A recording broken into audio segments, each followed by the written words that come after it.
So, as I told you, I'll be speaking about the tabernacle in the Old Testament. நான் ஏற்கனவே உங்களுக்கு சொன்னது போல பழைய ஏற்பாட்டினுடைய ஆசரிப்பு கூடாரத்தை பற்றி உங்கள் மத்தியிலே நான் பேச Now, விரும்புகிறேன். we are not going to cover the entire tabernacle, முழு ஆசரிப்பு கூடாரத்தினுடைய காரியங்களையும் இந்த நாளிலே நம்மால் சொல்லி முடிக்க முடியாது. but we can just focus on a few points of what God has said about his own tabernacle. ஆனால் தன்னுடைய ஆசரிப்பு கூடாரத்தை பற்றி கர்த்தர் சொன்னதான ஒரு சில காரியங்களை பற்றி நாம் தியானிக்க முடியும். It is a speech from God for about 7 chapters. கிட்டத்தட்ட 7 அதிகாரங்கள் தேவனால் தொடர்ந்து பேசப்பட்ட ஒரு குறிப்பிட்ட ஒரு காரியத்தை பற்றியது. God spoke 7 chapters non-stop about the tabernacle. தேவன் ஆசரிப்பு கூடாரத்தை பற்றி பேசும்போது தொடர்ந்து 7 அதிகாரங்கள் அவர் நிறுத்தாமல் பேசியிருக்கிறார். And about 1/3 of the book of Exodus is about the tabernacle. யாத்ராமத்தினுடைய 3 ஒரு பகுதியை நம்ம படித்து பார்த்தால் அது ஆசரிப்பு கூடாரத்தை பற்றியதுதான். I will just tell you the scriptures so that you can go home and really meditate on them. உங்களுக்கு வசனங்களை நான் சொல்லுகிறேன், எனவே நீங்க வீட்டுக்கு போய் அதை பற்றி தியானித்து பார்க்கலாம். You know, it's also a story about us too in our lives. இது நம்முடைய தனிப்பட்ட வாழ்க்கையில் இருக்கிறதான ஒரு காரியத்தை பற்றி கூட. You know, we were also captive in this world, held by Satan and our flesh and our own ways. நாமும் கூட இந்த உலகத்திலே சாத்தானாலும் பிசாசுனுடைய வழிகளினாலும் பாவங்களினால் ஒரு நாள் பிடித்து வைக்கப்பட்டிருந்தோம். Yes, Jesus had to come and deliver us from the fangs of Satan. இயேசு கிறிஸ்து ஒரு நாள் நம்முடைய வாழ்க்கையில வந்து பிசாசுனுடைய அந்த பொல்லாத கரங்களில் இருந்து நம்மை விடுவிக்க வேண்டியதாக இருந்தது. These people of Israel were coming out of Egypt right now. இந்த இஸ்ரவேல் ஜனங்கள் இப்பொழுது எகிப்து தேசத்தின் அடிமைத்தனத்திலிருந்து வெளியே வந்து விட்டார்கள். They have been going through a lot of sufferings. தங்களுடைய வாழ்க்கையில अनेक உபத்திரவங்களின் வழியாய் கடந்து சென்றார்கள். As they were suffering under Pharaoh right now, அவர்கள் பார்வோனுடைய பிடியிலே அவர்கள் பாதிக்கப்பட்டு அவர்கள் வேதனைப்பட்டு கொண்டிருந்த போது God had a plan to deliver them from the hands of Pharaoh. தேவன் பார்வோனுடைய கரங்களிலிருந்து அவர்களை விடுவிக்கும்படியாக ஒரு திட்டத்தை Dear வைத்திருந்தார். brothers and sisters, whatever your situation may be, எனக்கு அருமையான சகோதர சகோதரிகளே, இந்த நாளிலே உங்களுடைய சூழ்நிலை எதுவாக இருந்தாலும் சரி, whatever your situation, God is behind the scenes moving the coins in order to save you. உங்களுடைய சூழ்நிலைகள் எதுவாக இருந்தாலும் தேவன் திரைக்கு பின்பாக இருந்து உங்களை விடுவிக்கும்படியாக அவர் காய்களை நகர்த்தி கொண்டிருக்கிறார். Moses came really supernaturally into the palace of Pharaoh. மோசே உண்மையாகவே ஒரு அதிசயமான விதத்திலே பார்வோனுடைய அரண்மனைக்குள் வந்தான். It's a story about God and his capacities to prepare a savior for the people of Israel people in Egypt. இந்த கதையானது தேவனை பற்றியும் தேவனுடைய சர்வ அதிகாரமான அவருடைய திட்டங்களை பற்றியும் நம்ம பார்க்கிறோம். எப்படி கர்த்தர் மோசேயை பயன்படுத்தி எகிப்து தேசத்தினுடைய விடுதலைக்காக அவனை உருவாக்கி கொண்டு வந்தார் என்பதற்கு இது ஒரு சாட்சியாக இருக்கிறது. You know, when you see the plans and purpose of God in our lives, நம்முடைய தனிப்பட்ட வாழ்க்கையில கர்த்தருடைய திட்டங்களின் நோக்கங்களை நாம் sometimes பார்க்கும்போது turning back after many years, you can understand how God was moving every coin. சில நேரங்களில் நம்முடைய தனிப்பட்ட வாழ்க்கையில் அநேக ஆண்டுகள் கழித்து நம்ம திரும்பி பார்க்கும் பொழுது எப்படி தேவன் ஒவ்வொரு காய்களை நகர்த்தி நம்முடைய வாழ்க்கையை இதுவரைக்கும் நடத்தி கொண்டு வந்தார் என்பதை நம்மால் பார்க்க முடியும். God prophesied to Abraham, after 400 years, your generation will come out. தேவன் ஆபிரகாமை பார்த்து சொன்னார், உன்னுடைய சந்ததியானது 400 வருஷங்களுக்கு பிற்பாடு அவர்கள் இந்த தேசத்தை விட்டு புறப்படுவார்கள் என்று சொன்னார். For 40 years, Moses is being prepared in the palace. 40 வருஷங்கள் மோசேயானவன் அவன் அரண்மனையிலே தயார் செய்யப்பட்டான். The people of God are going through excruciating pain in this captivity. இப்படிப்பட்டதான ஒரு சிறையிருப்பின் மத்தியிலே ஜனங்கள் மிக வேதனைப்பட்டு கொண்டிருந்தார்கள். Under this captivity, they are crying out to God. In the midst of this captivity, they began to cry out to God. இந்த சிறையிருப்பிலே அந்த ஜனங்கள் எல்லாரும் கர்த்தரை நோக்கி அழ ஆரம்பித்தார்கள். Do you know, sometimes you need pain in order to cry out to God. அருமையான சகோதர சகோதரிகளே, சில வேளைகளிலே தேவனை நோக்கி நீங்கள் கதறும்படியாக உங்களுடைய வாழ்க்கையிலே வலி என்பது அவசியமாகிறது. Sometimes it is like this, that God allows pain in my life so that you really seek his face in your life. சில நேரங்களில் கர்த்தர் நம்முடைய வாழ்க்கையிலே வலிகளை அனுமதிக்கும் பொழுதுதான் அந்த வலிகளின் மத்தியில நாம் தேவனை நோக்கி கூப்பிட ஆரம்பிக்கிறோம். Not to destroy you completely, அந்த வலியை கொண்டு உங்களை முற்றிலுமாக அழித்து விடும்படியாக அல்ல, but in order to turn your face towards God and his purposes. ஆனால் உம்முடைய முகங்களை தேவனை நோக்கியும் அவருடைய திட்டங்களை நோக்கி திருப்பும்படியாகத்தான் கர்த்தர் இதை செய்து வருகிறார். And God, seeing the pain of his people, கர்த்தர் அந்த நாளிலே தம்முடைய ஜனங்களுடைய உத்தரவத்தை அவர் பார்த்து he came down in order to save these people. அவர்களை ரட்சிக்கும்படியாக தேவன் இறங்கி வந்தார். You can start from Exodus chapter 29.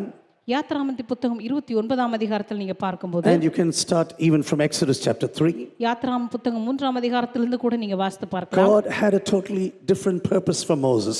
தேவன் மோசேயை கொண்டு முற்றிலுமாக வேறொரு நோக்கத்தை வைத்திருந்தார். 40 years in the palace, 40 years in the desert. 40 வருஷம் அரண்மனை வாழ்க்கை, 40 வருஷம் வனாந்தர வாழ்க்கை. He had been going through a Bible college which was about 80 years. கிட்டத்தட்ட 80 வருடங்கள் அவன் தேவனோடு கூட வேதாகம கல்லூரி படிக்க வேண்டியதாயிருந்தது. Maybe he thought everything is okay now. Everything is over right now in my life. ஒருவேளை மோசே நினைத்திருப்பான், இதோடு கூட என் வாழ்க்கையில் எல்லாம் முடிந்து விட்டது என்று. God suddenly interrupts into his life, ஆனா திடீரென்று தேவன் மோசேயுடைய வாழ்க்கையில இடைப்பட்டார். calls him by his name. அவனுடைய பெயரை சொல்லி அவனை அழைத்தார். Take off your shoes because you are standing on holy ground. மோசேயை பார்த்து சொன்னார், உன்னுடைய பாதரட்சிகளை நீ கழற்று, ஏனென்றால் நீ நிற்கிற இடம் பரிசுத்த பூமி என்று And சொன்னார். I am speaking to you right now இப்பொழுது நான் உன்னோடு கூட பேசிக் because கொண்டிருக்கிறேன். I have a plan and a purpose for you. உனக்காக ஒரு திட்டத்தையும் நோக்கத்தையும் நான் வைத்திருக்கிறேன். You know, you have been chosen by me in order to lead this church of about 2.5 million people. இந்த 25 லட்சம் ஜனங்களை இந்த இடத்திலிருந்து நடத்தி கொண்டு போகும்படியாக நான் உன்னை தெரிந்து கொண்டிருக்கிறேன் என்று கர்த்தர் You சொன்னார். have been wandering around in this wilderness. இந்த வனாந்தரத்தில் இதுவரைக்கும் நீ அலைந்து திரிந்து You கொண்டிருந்தாய். have been gathering a lot of dirt in your shoes. இதுவரைக்கும் இந்த வனாந்தரத்தில் அலைந்து திரிந்து அநேக அழுக்குகளை உன்னுடைய பாதரட்சியிலே நீ சேர்த்து But வைத்திருக்கிறாய். in order to feel the shivering of this ground, ஆனால் இந்த பூமியிலே தேவனுடைய அந்த அதிர்வை நீ உணரும்படியாக, in order to listen to the shivering of my holiness, என்னுடைய பரிசுத்தத்தினுடைய அந்த பிரசன்னத்தின் வல்லமையை நீ உணரும்படியாக, will you please remove your shoes now? உன்னுடைய கால்களில் இருக்கிறதான பாதரட்சியை நீ கழற்று என்று சொன்னார். Because this is the time of my gathering. ஏனென்றால் இந்த வேளையானது நான் ஒன்று சேர்க்கிற வேளையாய் இருக்கிறது. The Lord personally came to Moses right now. அந்த நாளிலே கர்த்தர் தனிப்பட்ட விதத்தில் மோசேயின் இடத்தில் இறங்கி I don't வந்தார். want to go too much into theology right now. இந்த நாளிலே இறையிலே மிக ஆழமாக செல்ல நான் விரும்பவில்லை. But you know, wherever you see the angel of the Lord, ஆனால் எந்த இடத்திலெல்லாம் கர்த்தருடைய தூதன் என்கிற வார்த்தையை நீங்க பழைய ஏற்பாட்டில் you பார்க்கிறீர்களோ, will see this in many places in the Old Testament. பழைய ஏற்பாட்டில் அநேக இடங்களில் இந்த வார்த்தைகளை நீங்க The வாசிக்கலாம். angel of the Lord, the angel of the Lord. கர்த்தருடைய தூதனானவர் என்று He சொல்லப்பட்டிருக்கும். came to Moses, he came to Abraham. அவர் ஆபிரகாமின் இடத்துல வந்தார், மோசேயின் இடத்துல He வந்தார். came to Gideon, he came to so many people in the Old Testament. அவர் கிதியோன் இடத்துல வந்தார். பழைய ஏற்பாட்டினுடைய அநேக ஜனங்களை அவர் சந்திக்கும்படியாக He இறங்கி met வந்தார். Hagar, for example. அதே போல ஆகாரை சந்தித்தது நம்ம He பார்க்கிறோம். met Joshua, for example. அதே போல யோசுவாவை அவர் சந்தித்ததை பார்க்கிறோம். Whenever God started a ministry in the Old Testament, எப்பொழுதெல்லாம் பழைய ஏற்பாட்டிலே தேவன் ஒரு ஊழியத்தை தொடங்கினாரோ, whenever he came to meet people who were in dire trouble, எப்பொழுதெல்லாம் ஜனங்கள் மிக மோசமான ஒரு உபத்திரவத்திலே ஒரு கஷ்டத்திலே இருந்து கொண்டிருந்தார்களோ, the Lord Jesus himself came down in order to speak to them. அந்த நேரத்தில் கர்த்தராகிய இயேசு கிறிஸ்து அவரிடத்தில் இறங்கி வந்து அவரோடு கூட பேச This is ஆரம்பித்தார். what is called theophany in the Old Testament. இதைத்தான் பழைய ஏற்பாட்டிலே தியோஃபினி என்று சொல்லப்படுகிறது. Dear brothers and sisters, God had a great plan right now. இந்த கருமையான சகோதர சகோதரிகளே, தேவன் மிகப்பெரிய ஒரு திட்டத்தை வைத்திருக்கிறார். The reason why I am delivering you from the hands of Pharaoh, ஆண்டவர் அன்றைக்கு சொன்னது, பார்வோனுடைய கரங்களிலிருந்து உங்களை நான் விடுவித்த காரணம் என்ன தெரியுமா? because I want to dwell amongst you right ஏனென்றால் now. நான் உங்கள் மத்தியிலே வாசம் பண்ண விரும்புகிறேன். This is the reason why I delivered you from the hands of Satan. இதனால தான் சாத்தானுடைய பிடியிலிருந்து உங்களை நான் விடுவித்தேன். The very reason I brought you out of Egypt was to make you a worshipper. நான் உங்களை எகிப்து தேசத்திலிருந்து விடுதலையாக்கி கொண்டு வந்ததற்கான காரணமே நீங்கள் என்னை ஆராதிக்கிறவர்களாக மாற வேண்டும் My dear என்பதற்காக. brothers and sisters who are listening to me right now, என்னை கேட்டுக்கொண்டிருக்கிறதான் அருமையான சகோதர the சகோதரிகளே, reason why God brought you out of this world, இந்த உலகத்திலிருந்து தேவன் உங்களை பிரித்தெடுத்ததற்கான காரணமே, the reason why you were delivered from the fangs of Satan, எதற்காக பிசாசனுடைய கரங்களிலிருந்து உங்களை தேவன் விடுவித்தார் தெரியுமா? not only to make you a worshipper. உங்களை ஒரு ஆராதனைக்காரனாக மாற்றும்படியாக மாத்திரமல்ல, God says, I want to dwell amongst you. கர்த்தர் சொல்லுகிறார், நான் உங்கள் நடுவிலே வாசம் பண்ண And விரும்புகிறேன். this is the reason why I'm going to build this tent of meeting. இந்த காரணத்தினால் தான் உங்கள் மத்தியிலே ஒரு சந்திப்பின் கூடாரத்தை நான் ஏற்படுத்துவேன். My desire is to live amongst my people. என்னுடைய விருப்பமெல்லாம் என் ஜனங்கள் மத்தியிலே நான் வாசம் பண்ண வேண்டும் May என்பதுதான். I ask you this question this evening? இந்த மாலை வேளையிலே உங்களை பார்த்து நான் ஒரு கேள்வியை கேட்கலாமா? Is God living really in your life right now? கர்த்தர் உண்மையாகவே உங்களுடைய வாழ்க்கையிலே வாசம் பண்ணி கொண்டிருக்கிறாரா? Is he really living in your family? உண்மையாகவே உங்களுடைய குடும்பத்திலே கர்த்தர் வாசம் பண்ணி Is he கொண்டிருக்கிறாரா? really living in the church where you go go to. உண்மையாகவே நீங்கள் போகிறதான சபையிலே கர்த்தர் வாசம் பண்ணி You கொண்டிருக்கிறார். know, God was not living in Eden, for example, Garden of Eden. தேவன் இப்பொழுது ஏதேன் தோட்டத்திலே வாசம் பண்ணி கொண்டிருக்கவில்லை. You know, he was just visiting those people, Adam and Eve. அந்த நாட்களிலே ஆதாம் ஏவாளை அவ்வப்போது தேவன் போய் சந்தித்து வந்தார் என்று He பார்க்கிறோம். was not living in Mount Sinai. அதே போல சீனாய் மலையிலே தேவன் நிரந்தரமாக வாசம் பண்ணி But கொண்டிருக்கவில்லை. he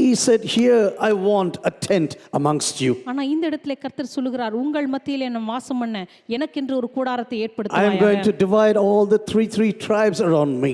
என்னை சுற்றிலும் இருக்கிறதான இந்த கோத்திரங்கள் எல்லாம் மூன்று கோத்திரங்களாக நான் பிரிக்க And போகிறேன். in the midst of them, I am going to be seated amongst you. அவர்களுக்கு மத்தியிலே நான் வாசம் And பண்ணுவேன். that's the reason why every detail of this tent is given perfectly by God in His Word. இந்த காரணத்தினால் தான் தேவனுடைய வார்த்தையிலே இந்த ஆசரிப்பு கூடாரத்தை எப்படி கட்ட வேண்டும் என்கிறதுக்கான ஒவ்வொரு சின்ன சின்ன தகவல்கள் கூட தெளிவாக Whether கொடுக்கப்பட்டிருக்கிறது. you're a priest or a worship leader, நீங்க ஒரு ஆசாரியனாக இருக்கிறீர்களோ அல்லது ஒரு ஆராதனைக்காரனாக or இருக்கிறீர்களோ whether you are a wonderful worker who is going to build the temple, அல்லது தேவனுடைய ஆலயத்தை கட்டக்கூடிய ஒரு அற்புதமான ஒரு வேலைக்காரனாக இருக்க போகிறீர்களோ, the Spirit of the Lord will come upon you. கர்த்தருடைய ஆவியானவர் உங்கள் மீது இறங்கி I வருவார். know that you came from Egypt, from captivity. நீங்கள் எகிப்து தேசத்திலிருந்து சிறையிருப்பிலிருந்து வந்தீர்கள் என்று எனக்கு I தெரியும். know that you cannot work with gold and silver and wood and skin and hide. உங்களால தங்கத்தை கொண்டு வெள்ளியை கொண்டு இரும்பை கொண்டு செம்பை கொண்டு தோலை கொண்டு வேலை செய்ய முடியாது என்று எனக்கு But தெரியும். when the Spirit of the Lord comes upon you, ஆனால் கர்த்தருடைய ஆவியானவர் உங்கள் மீது வரும்போது you will do the impossible. நீங்கள் தேவனுக்காக இதுவரைக்கும் செய்ய முடியாத காரியங்களை செய்ய You will தொடங்குவீர்கள். speak the impossible. நீங்கள் இதுவரைக்கும் பேச முடியாத காரியங்களை பேச Your தொடங்குவீர்கள். character will be changed in an impossible way. உங்களுடைய குணாதிசயமானது ஒரு அற்புதமான விதத்திலே Dear மாறப்போகிறது. brothers and sisters, this is the reason why God has anointed you with the power of the Holy Spirit. கருமையான சகோதர சகோதரிகளே, இந்த காரியத்திற்காகத்தான் பரிசுத்த ஆவியானவர் உங்களை அபிஷேகம் Don't tell பண்ணினார். me, oh, I speak in tongues half an hour every day. தயவு செய்து சொல்லாதீர்கள் ஒவ்வொரு நாள் அரை மணி நேரம் அந்நிய பாஷை பேசுகிறேன் இது மட்டும் போதும் என்று. You can speak hours together at home. I don't care about நீங்கள் this. மணிக்கணக்காக அந்நிய பாஷையை வீடுகளிலே பேசலாம், அதை பற்றி எனக்கு கவலை Apostle இல்லை. Paul said like this to the church when he was alive. அப்போஸ்தலனாகிய பவுல் சொல்லுகிறார் தன்னுடைய சபையை பார்த்து, I speak more than all of you in our tongues. சொல்லுகிறார் உங்க எல்லாரை காட்டிலும் அதிகமான பாஷையிலே நான் That பேசுகிறேன். means he was not using this gift in the church. அப்படியானால் அவருடைய அந்நிய பாஷையின் வரத்தை அவர் சபையிலே பயன்படுத்தாமல் இருந்திருக்க வேண்டும். But at home, he was always conversing with God. ஆனா வீட்டிலே அவர் எப்பொழுதும் அந்நிய பாஷையிலே தேவனோடு கூட உறவாடி கொண்டே But my இருந்தார். question is, are we really speaking with God when we are alone? என்னுடைய கேள்வி என்னவென்றால், வீடுகளில் நாம் தனிமையா இருக்கும் பொழுது நாம் தேவனோடு கூட பேசிக்கொண்டே இருக்கிறோமா If என்பதுதான். God is dwelling amongst us, தேவன் நம் மத்தியிலே வாசம் பண்ணினார் என்றால், dear brothers and sisters, do we really give time that he dwells amongst us? இந்த கருமையான சகோதர சகோதரிகளை நம் மத்தியில் அவர் வாசம் பண்ணுவதற்கு நாம் நேரத்தை கொடுக்கிறோமா என்பதுதான் கேள்வி. Seven chapters God is speaking now. 7 அதிகாரங்களிலே தேவன் இடைவிடாமல் பேசுகிறார். 1/3 of the book is about the tabernacle. யாத்ராமத்தின் புத்தகத்திலே 3 ஒரு பங்கு ஆசரிப்பு கூடாரத்தை பற்றி தான் பேசுகிறது. Do you know what the purpose of God was? தேவனுடைய நோக்கம் என்ன தெரியுமா? I chose these people. ஆண்டவர் சொன்னார், இந்த ஜனங்களை எனக்காக நான் தெரிந்து கொண்டேன். I have a plan and a purpose for them. இந்த ஜனங்களுக்காக ஒரு விசேஷித்த திட்டத்தையும் நோக்கத்தையும் நான் I வைத்திருக்கிறேன். have a destiny for every one of them. நாம் ஒவ்வொருவருக்காகவும் அந்த ஜனங்கள் ஒவ்வொருவருக்காகவும் தேவன் ஒரு விசேஷித்த ஒரு லக்கை I வைத்திருந்தார். never called any one of you without a plan and purpose. ஆண்டவர் சொல்லுகிறார், உங்கள் எவரையும் எந்த நோக்கமும் இல்லாமல் நான் You அழைக்கவே should கிடையாது. walk in ways that I have foreordained for நான் you. உங்களுக்காக முன்குறித்ததான பூர்வ பாதைகளிலே நீங்கள் நடக்கும்படியாக நான் You விரும்புகிறேன். don't walk in ways that you yourself have foreordained for yourself. உங்களுக்காக நீங்களே முன் தெரிந்து கொண்ட பாதைகளில் நடக்கும்படியாக உங்களை நான் அழைக்கவில்லை. Yes, I had compassion upon you. நிச்சயமாக உங்கள் மீது எனக்கு மனதுருக்கம் உண்டு. I loved you with an everlasting love. நான் அனாதி அன்பினாலே உங்களை நான் You were சிநேகித்தேன். saved by grace alone. நீங்கள் கிருபையினாலே மாத்திரம் But ரட்சிக்கப்பட்டிருக்கிறீர்கள். I have a desire. ஆனால் எனக்கு ஒரு விருப்பம் உண்டு. I want to dwell amongst you. நான் உங்கள் மத்தியிலே வாசம் பண்ண நான் If விரும்புகிறேன். God is not dwelling in our families, தேவன் நம்முடைய குடும்பங்களிலே வாசம் பண்ணவில்லை என்று if சொன்னால், He is not dwelling in our churches, தேவன் நம்முடைய சபைகளிலே வாசம் பண்ணவில்லை என்று சொன்னால், what is the proper use of any church or family where God doesn't come along? தேவன் வராத ஒரு குடும்பத்தினாலேயோ ஒரு சபையினாலேயோ என்ன பிரயோஜனம்? Dear brothers and sisters, if God is living amongst us, இந்த கருமையான சகோதர சகோதரிகளை கர்த்தர் நம்ம மத்தியில வாசம் பண்ணினார். because He is a God who's alive, He will speak to us. நம்முடைய தேவன் ஜீவனுள்ளவராய் இருக்கிறபடியினாலே அவர் நம்மோடு கூட You பேசுவார். do not know what He's going to do the next moment. அடுத்த நேரத்தில் நேரத்தில் அடுத்த வினாடியில் அவர் என்ன செய்வார் என்று சொல்லி நமக்கு தெரியாது. Because he is alive, he will do certain things. ஏனென்றால் அவர் உயிரோடு கூட இருக்கிறபடினாலே கர்த்தர் ஏதாவது ஒன்றை செய்து கொண்டுதான் இருப்பார். Dear brothers and sisters, this book of Exodus is a wonderful book for meditation, I tell you. கர்மியான சகோதர சகோதரிகளை யாத்ராமத்தின் புத்தகமானது தியானிப்பதற்கு மிக அற்புதமான புத்தகம் என்று சொல்லுகிறேன். Moses was already 80 years of age. மோசேக்கு இப்பொழுது ஏற்கனவே 80 வயதாகிவிட்டது. He had been to this Mount Sinai already 4 times in his life. இந்த சீனாய் மலைக்கு மோசே ஏற்கனவே 4 முறை தன்னுடைய வாழ்க்கையிலே வந்திருக்கிறார். You know, people who want to be close to God, தேவனுக்கு அருகாமையில் இருக்க விரும்புகிற ஜனங்கள் எல்லாம் most of them were climbing mountains in the word of God. அவர்கள் எப்பொழுதுமே தேவனுடைய வார்த்தையில பார்க்கும் பொழுது அவர்கள் மலை ஏறுகிறவர்களாகவே They இருந்திருக்கிறார்கள். didn't want to be with people on the ground. அவர்கள் தரையில் இருக்கிறதான மற்ற ஜனங்களோடு கூட நேரத்தை செலவிட So விரும்பவில்லை. much of confusion, so much of wrong discussions. அநேக தவறான குழப்பங்களும் அநேக தவறான கலந்துரையாடல்களும் அங்கே நடந்து They கொண்டிருக்கிறது. want to be nearer to God. அவர்கள் எப்பொழுதும் தேவனுக்கு அருகாமையிலே இருக்க God விரும்புகிறார்கள். said, "Come up to the mountain right now, கர்த்தர் சொன்னார், நீ மலைக்கு மேல் ஏறி வா, because I want to meet you right now." ஏனென்றால் நான் உன்னை அங்கே சந்திக்க விரும்புகிறேன். Dear, this Moses was climbing up the mountain, இந்த மோசே மலையின் மீது ஏறி சென்றான். and after he was there on the mountain, அந்த மலையிலே மோசே இருக்கும்போது he was waiting amongst the clouds for six days. அந்த மேகங்களுக்கு நடுவிலே அவன் எல்லா நாட்களும் அவன் காத்து கொண்டிருந்திருக்க வேண்டும். And on the 7th day, God began to speak to him. 6 நாட்கள் அவன் காத்திருந்த போது 7வது நாளிலே கர்த்தர் அவனுக்கு You தரிசனமானார். know, our problem is this, I want to tell you. நம்முடைய பிரச்சனை என்னவென்று உங்களுக்கு நான் சொல்லுகிறேன். You know, we want to listen to the voice of God. நாம் கர்த்தருடைய சத்தத்தை கேட்க விரும்புகிறோம். But then we will say to God, "Lord, come on, speak now." அதுக்கப்புறம் ஆண்டவரிடத்துல கேட்போம், ஆண்டவரே இப்பொழுதே பேசும், இந்த நிமிடத்திலே பேசும். Lord, I don't have time for you. ஆண்டவரே உமக்காக எனக்கு நேரம் கிடையாது. I have so many responsibilities. ஆண்டவரே எனக்கு எத்தனையோ பொறுப்புகள் காத்து My கொண்டிருக்கின்றன. job, my company, my studies is consuming everything. என்னுடைய வேலை அல்லது என்னுடைய வியாபாரம், என்னுடைய படிப்பு, என்னுடைய நேரத்தை எல்லாம் தின்று All கொண்டிருக்கிறது. my resources are being eaten up by everything what is there in this world. என்னுடைய வளங்களை எல்லாம், என்னுடைய நேரங்களை எல்லாம், எனக்கு இருக்கிறதான எல்லா ஆசீர்வாதங்களும் தின்று This is the கொண்டிருக்கின்றன. reason why God said, "Seek ye first my kingdom." இந்த காரணத்தினால் தான் ஆண்டவர் சொல்லுகிறார், முதலாவது என்னுடைய ராஜ்யத்தை தேடு. Look into the list of priority of your lives this evening. இந்த மாலை வேளையில் உன்னுடைய வாழ்க்கையினுடைய முன்னுரிமையை சோதித்து You bar. know, we will think we are doing a lot in this world, அநேக நேரங்களிலே நாம் பார்க்கிறோம், இந்த உலகத்தில் நம்ம செய்ய வேண்டிய காரியங்கள் அநேகம் இருக்கிறது என்று but நினைக்கிறோம். mostly our list of priority is totally wrong. ஆனா அநேக நேரங்களிலே நம்முடைய முன்னுரிமை பட்டியல் தான் தவறாக இருக்கிறது என்று நான் நினைக்கிறேன். We have time for everything in this world, இந்த உலகத்தில் எல்லாவற்றுக்கும் நமக்கு நேரம் but இருக்கிறது. when we come to the presence of God, ஆனால் ஆண்டவருடைய பிரசன்னம் என்று வரும்போது we will say, "Lord, speak now in the next 90 minutes." நம்ம சொல்லுவோம், ஆண்டவரே அடுத்த 90 நிமிஷத்துக்குள்ள நீங்க பேசி ஆகணும். If you don't speak to me in the next 90 minutes, அடுத்த 90 நிமிஷத்துக்குள்ள நீங்க பேசலனா, sorry to tell you, you have to wait till next Sunday. ஆண்டவரே நான் சொல்றதுக்கு வருத்தப்படுறேன், ஆனா அடுத்த ஞாயிற்றுக்கிழமை வரைக்கும் நீங்க காத்திருந்து தான் ஆகணும். So you have to wait for me in this hall, all alone. அதனால இந்த அரங்கத்துல நீங்க தனியா அடுத்த வாரம் வரைக்கும் You know, காத்திருக்கணும். I used to speak in a Baptist church when I was a student.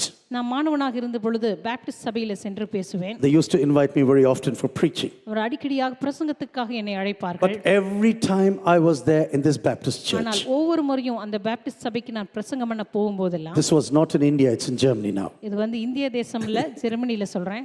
One lady used to get up at 10:50 ஒரு அம்மா பார்த்தீங்கன்னா கரெக்டாக காலையில் 10:50க்கு எழுச்சிருவாங்க. and she'll be walking down the lane to the door. அந்த சபை அரங்கத்திலிருந்து அவங்க பாட்டுக்கு எஞ்சி போயிட்டே இருப்பாங்க வெளியில. And she had these pencil heels, I tell you. அவங்களுக்கு அந்த குதிகால் மிக உயரமா இருக்கிற அந்த பென்சில் ஹீல்ஸ் போட்டிருப்பாங்க. Very thin heels, and tuck, tuck, tuck, tuck, she'll be going. அவங்க அந்த பெரிய குதிகால் வச்சிருக்கிற அந்த செருப்பை போட்டுட்டு அந்த ஹாலில் எல்லாரும் கேட்குற மாதிரி சத்தத்தோட நடந்து செல்வாங்க. Normally she'll be very close to my pulpit.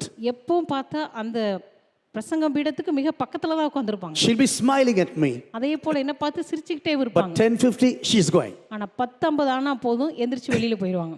One day I said, "What's the reason why you are going home now? ஒரு நாள் அவங்கள பார்த்து கேட்டேன், ஏன் நீங்க எப்பொழுதுமே இந்த குறிப்பிட்ட நேரத்துல எந்திரிச்சு வெளியில போறீங்க? You come punctually at 9 o'clock, நீங்க கரெக்டா 9 மணிக்கு வர்றீங்க, but 10:50 you are gone. ஆனா 10:50 ஆனா போதும் எந்திரிச்சு போயிட்டே இருக்கீங்க. You don't care about anything what's happening there." நீங்க சபையில என்ன நடந்தா என்ன அப்படின்னு எழுந்து போயிடுறீங்க. She said, "The problem is my oven.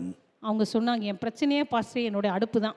I always manage to keep 11 o'clock as a time when every food is okay."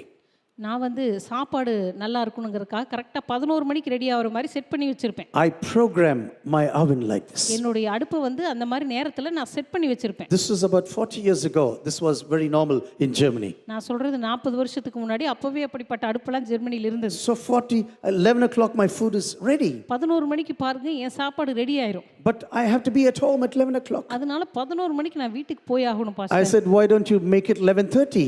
நான் சொன்னேன் ஏன் 11:30 மணிக்கு சாப்பாடு ரெடி ஆகிற மாதிரி வைக்க No, கூடாது. no, no, no. 11 o'clock is my lunch time. அவங்க சொன்னாங்க இல்லை பாஸ்டர் 11 மணி என்னுடைய மதிய சாப்பாடு நேரம். This is what some of us do sometimes when we come to meetings or to the presence of God. இப்படி தான் சில நேரம் ஆண்டோடைய பிரசன்னத்துக்கு வரும்பொழுது அல்லது சில கூட்டங்களுக்கு வரும்பொழுது நாமும் கூட இப்படி தான் நடந்து கொள்கிறோம். 12 o'clock Sunday, the first day of the week.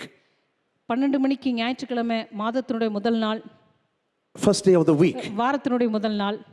Mutton curry is very important. நமக்கு மட்டன் கறி ரொம்ப ரொம்ப முக்கியமாக இருக்கு. Without mutton kurambu, Sunday is not going to survive. Mutton குழம்பு இல்லாமல் ஞாயிற்றுக்கிழமை அது ஞாயிற்றுக்கிழமையாகவே இருக்காது நமக்கு. Or fish curry, whatever you are eating, I do not know. அல்லது மீனோ மட்டனோ நீ என்ன சாப்பிட்றீங்களோ எனக்கு தெரியல. You know, sometimes we do as if mutton is available only on Sundays. நம்ம நடந்து கொள்றத பார்த்தா எப்படி இருக்குன்னா ஏதோ மட்டன் கறி ஞாயிற்றுக்கிழமை மட்டும்தான் கிடைக்கும், மற்ற எந்த நாள்லையுமே கிடைக்காது போல நம்ம நடந்து கொள்றோம். I have no opinion about this.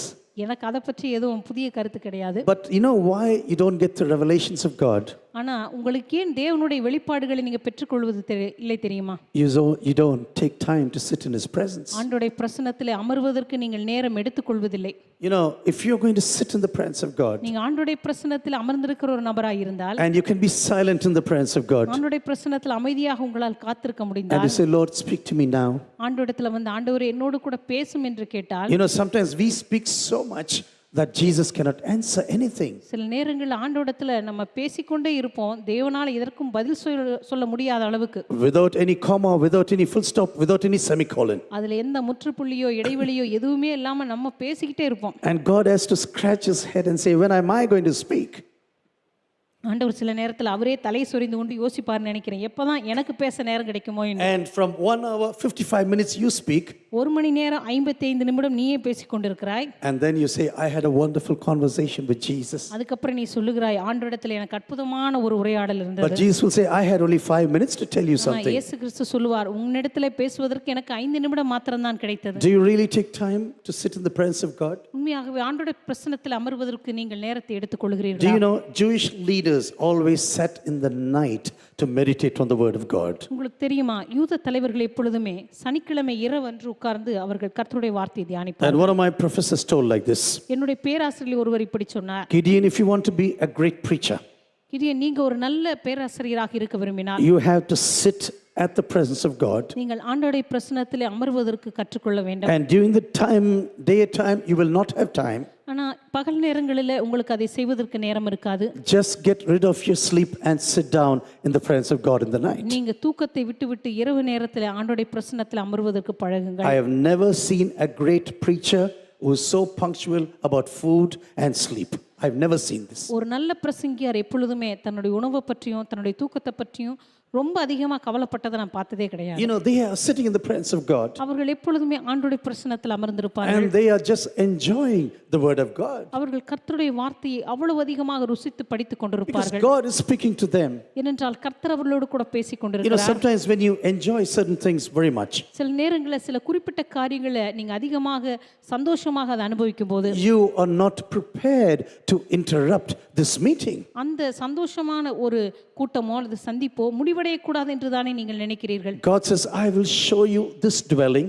ஆண்டவர் சொல்லுகிறார், இந்த சாட்சியின் கூடாரத்தை உனக்கு நான் காண்பிப்பேன். And you have to do everything that is there according to my plan. என்னுடைய திட்டத்தின்படியே எல்லாவற்றையும் நீ செய்து முடிக்க I வேண்டும். am not interested in your ideas and in your limitations. உன்னுடைய சொந்த திட்டங்கள் அல்லது உன்னுடைய சொந்த வரையறைகளை பற்றி எனக்கு ஒன்று விருப்பமில்லை. I don't care how you imagine the temple to be. இந்த ஆலயம் எப்படி இருக்க வேண்டும் என்று நீ கற்பனை செய்கிறாயே அதை பற்றி எனக்கு கவலை இல்லை. Just let what I showed you from the heavens. நான் பரலோகத்திலிருந்து உனக்கு எந்த மாதிரி காண்பித்தேனோ I've showed you the heavenly sanctuary already. உனக்கு ஏற்கனவே பரலோகத்தினுடைய அந்த பரிசுத்த ஸ்தலத்தை உனக்கு நான் Remember, காண்பித்திருக்கிறேன். you are building only a copy here on this planet. இந்த பூமியிலே அதற்கான ஒரு நகலை மாத்திரம் நீ செய்கிறாய் என்பதை அறிந்து கொள். Today, one of the greatest tragedies today. இன்றைக்கு இந்த உலகத்தில் இருக்கிறதான மிக மோசமான ஒரு பரிதாபமான காரியம் என்னவென்றால் The heavenly program is not our plan. பரலோகத்தில் இருக்கிறதான திட்டம் நம்முடைய திட்டமாக இல்லை God என்பதுதான். says, build a copy now, what you've seen in heaven. தேவன் சொல்லுகிறார் பரலோகத்தில் பார்த்த மாதிரியின்படியே அதை நீ செய்து முடிப்பாயாக But என்று. we have our own aspirations and ideas. ஆனால் நம்முடைய வாழ்க்கையிலும் நமக்கென்று சில சொந்த விருப்பங்களும் சொந்த திட்டங்களும் ஆசைகளும் இருக்கின்றன. We have our own thoughts about how the church should be. இந்த சபையானது எப்படி இருக்க வேண்டும் என்று சொல்லி நமக்கென்று சில சொந்த எண்ணங்கள் Do you know இருக்கின்றன. Jesus said, I will build my church. கர்த்தர் சொன்னார் என்னுடைய சபையை நான் கட்டி Hey, எழுப்புவேன். who are you to build my church? ஆண்டவர் சொல்லுகிறார் என்னுடைய சபையை கட்டுவதற்கு நீ யார்? The church belongs to me. இந்த சபையானது எனக்கு சொந்தமாக If you இருக்கிறது. want, I will make you a helper in the church of Jesus. ஒருவேளை இயேசுவின் சபையை நீ கட்ட விரும்பினால் உன்னை எனக்கு நான் உதவியாளராக வைத்துக் கொள்வேன். I will make you a shepherd to take care of my flock. ஆண்டவர் சொல்வார் என்னுடைய மந்தையை பாதுகாக்கும்படியாக ஒரு மேய்ப்பனாக உன்னை நான் But வைத்துக் remember, கொள்வேன். the flock belongs to me and me alone. ஆனால் ஒரு காரியத்தை நன்றாக நினைவில் வைத்துக்கொள் இந்த மந்தையானது முற்றிலும் எனக்கு மட்டுமே I சொந்தமானது. saved them through the power of my blood. நான் என்னுடைய ரத்தத்தின் வல்லமையினாலே இந்த ஆடுகளை எல்லாம் ரட்சித்தேன். I paid for everything what they had done in your life. அவருடைய வாழ்க்கையில செய்த எல்லா பாவங்களுக்கான அந்த கிரயத்தை நான் செலுத்தி I முடித்தேன். have placed you as a shepherd right now. நான் அவர்களுக்கெல்லாம் ஒரு மேய்ப்பனாக உன்னை And நியமித்திருக்கிறேன். if you do not take care of my sheep properly, என்னுடைய ஆடுகளை நீ சரியாக பாதுகாக்கவிட்டால் I as the owner